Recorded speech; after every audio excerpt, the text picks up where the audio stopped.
He says in a letter to his uncle James MacDonald, "The conviction is, I think, growing upon me that the smallest events are ordered for us, while yet in perfect consistency with the ordinary course of cause and effect in the world. I am strongly inclined to think that whatever has a moral effect of any kind on our minds, God manages for us. How far the events of those who do not at all seek to serve Him are controlled by Him is a question about which I have no opinion at all, at least not a settled one." That reads very much like the typical, ordinary, everyday thoughts of a mystic, someone whose mind is always tearing away at the veil of materialism. And it takes a mystical kind of mind to both hear and to follow the word of the Lord. It's a mind that's always listening, always at work intuiting the deeper things within the sphere of his or her existence. MacDonald almost seems to embrace quietism in a passage from his novel, What's Mine's Mine. When you have got quite alone, sit down and be lonely. Fold your hands in your lap and be still. Do not try to think anything. By and by, it may be that you will begin to know something of nature. Nature will soon speak to you, or not until, as Henry Vaughan says, some veil be broken in you. The ancient inhabitants of Mesopotamia weren't the only ones to have no clear notion as to what that term, the word of the Lord, meant. Theologians have disagreed for 2,000 years as to what it signifies when presented in biblical passages. Some say it refers to the Torah only, the first 5 books of the Bible. Some say it refers specifically to prophecies that designate themselves as being the word of the Lord. Others say that New Testament authors were speaking of the Septuagint, the Greek version of the Old Testament, since that's what they most likely used and quoted from most often. Still others point to the 10 Commandments. And most importantly of all, Jesus, the Word that became a living, breathing human, representing God Himself within the cosmic play, the Book of Life. It may be that all are correct to some degree. We may, however, find in MacDonald something that suggests a new way of envisioning this phrase.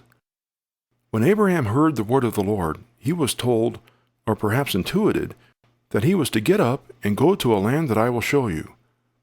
We can't help but wonder if he even had any notion as to which direction he was to set off in. The text mentions nothing of how Abraham was to find his way to this new place. Yet he does find it. How? We may surmise that Abraham followed the natural course of events in his daily life, that he traveled the route that made itself available to him, that he listened to an inner voice while following outward signs.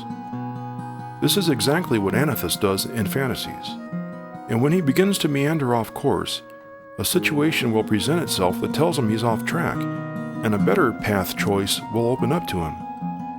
We may suggest here that MacDonald is trying with his novel to teach us a new meaning of the word of the Lord.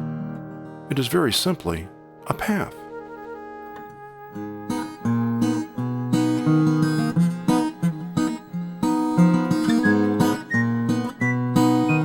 It is a path full of symbolic meanings and everyday occurrences, a path with obstacles that must be traversed, a path with choices that await our choosing, and with those choices comes the fashioning of our character. Pilgrim's Progress was a story that set a mold for followers of the path. It's a prototype that's been adhered to by most great authors at some point in their lives ever since. It's the idea of a voyager taking a journey, and what happens to him along the way. Or perhaps we should rather say, what he learns and becomes while navigating the path. C.S. Lewis used this mold for almost every story he wrote. His characters were nearly always going places, having adventures along the way, and building character in the process, whether they were traveling to Mars, Venus, Narnia, or taking a bus ride through purgatory. It's no surprise that we find his literary father, George MacDonald, also employing the same storybook device so very often. He tells of people traveling through dream worlds, taking trips through mirrors to strange lands, following a silver thread through mountain caves, and even traveling to the back of the north wind. Obedience to one's conscience is at the heart of the journey, and a willingness to be led. From Volume 2 of Unspoken Sermons, MacDonald says, "Obedience is the joining of the links of the eternal round. Obedience is but the other side of the creative will. Will is God's will. Obedience is man's will. The two make one. It's when Anathus learns to play his role in the eternal round that his journey finally comes to an end. If we think of the Word of the Lord as being merely a literary work, a particular Bible, for instance, or the Torah, as so many Jews do in fact believe, we are left with something that may be a great help to us in our most cogent hours of study and reflection, yet something utterly devoid of value at other moments. If we are lost in a cave, no Bible will tell us which passage to take, nor will the Torah tell you which direction is north in a land of darkness beneath the earth. It's in these hours of desperation that the Word of the Lord takes on a greater meaning for us, and something more personal as well. Holy books are written for the many. Intuiting the voice of God, not a voice of reason, but simply of direction, is a personal experience that comes with making a choice, whether choosing a passage in a cave, a mate, a career, or a home. In a nutshell, it's the bequest of wisdom.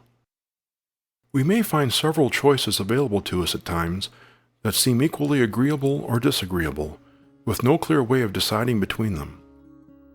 Here we may do well to follow MacDonald's advice to fold your hands in your lap and be still, until some veil be broken in you. C.S. Lewis takes the passage in a cave metaphor to an unimaginable level in his sci-fi novel, Paralandra.